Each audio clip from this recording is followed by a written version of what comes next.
নির্বাচন কমিশন থেকে আমরা ৬৩,০০০ লিফলেট পেয়েছি। আমরা 4টি উপজেলায় সেগুলো ডিস্ট্রিবিউট করার উদ্যোগ নিয়েছি এবং ইতিমধ্যে উপজেলায় চলে গিয়েছে। আমরা বিতরণ কার্যক্রম চলমান আছে।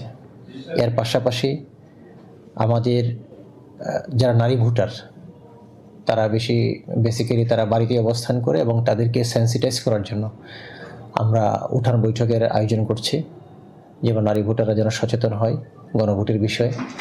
এবং আমরা উদ্যোগ নিয়েছি আমাদের ইউনিয়ন পরিষদে আমাদের যে সকল নারী ওয়ার্ড সদস্য রয়েছেন, তারা যেন বাড়ি বাড়ি গিয়ে নারী ভোটারদেরকে সম্পৃক্ত করে।